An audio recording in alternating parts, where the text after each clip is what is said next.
Hi, I'm Dan Worley with Jen Barker Worley Photography. Many of you haven't met me yet, but I do our website and our marketing and many other functions, and I also serve as Jen's helper from time to time. So it's time for me to learn more about photography. So I thought it would be nice to have you come along on my journey. So I'm going to be sharing information as I'm learning on how to take better iPhone photos, how to take better professional photos, and how to take better professional videos, along with many other marketing tips that I've been sharing, SEO tips. So I first thought we would start out with some very basic tips on how to take better iPhone photos. Because frankly, the iPhone it's extremely convenient. We found that when we went on the sort of our world travels, we went to India, Nepal, Bhutan, Thailand, Cambodia, that having a professional camera, well, it would have been nice. One, when you're in that many different airports, it's a real pain to have to go through all of your gear repeatedly at the airports, and also lugging around this heavy camera is not real fun when you're on vacation. So we decided that we would just use our iPhones for our pictures, and they actually turned out really great when you had good light. So we were quite happy with it. So here's some tips how you can use your iPhone better to get very good pictures.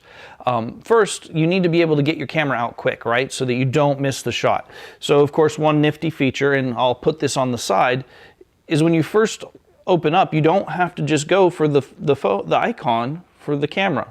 Of course, you've probably noticed that on the lock screen, when it opens up, you can just swipe to get in and take your picture. That's a very convenient feature. The first important part is when you're taking a picture with your iPhone is you need to make sure you get it focused. So to focus it, you click on your screen and a yellow box will appear.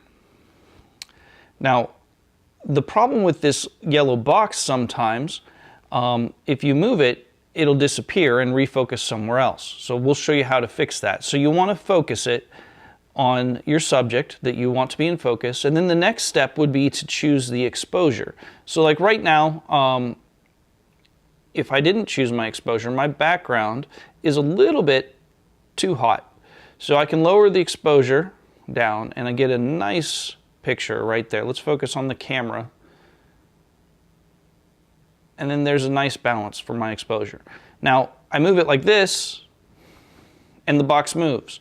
You move it at all. So what can you do?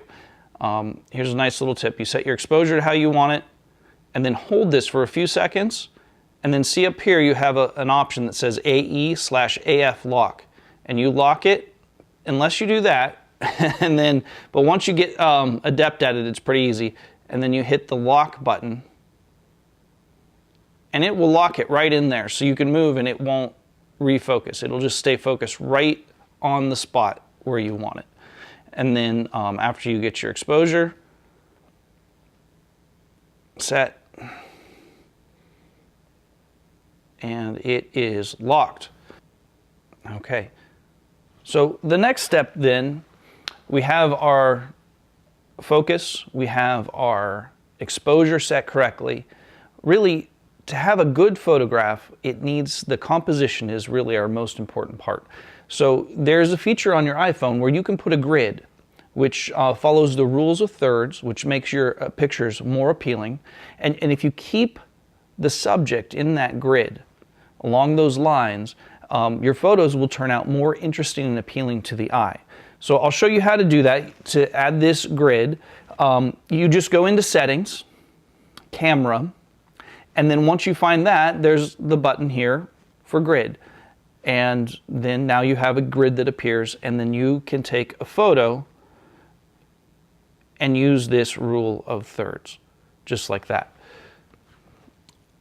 Well, what else can you do that would be a nice basic tip? If you have your headphones, you can plug your headphone in here, and then you can actually take the picture rather than trying to take a selfie, rather than trying to hit the button on the screen.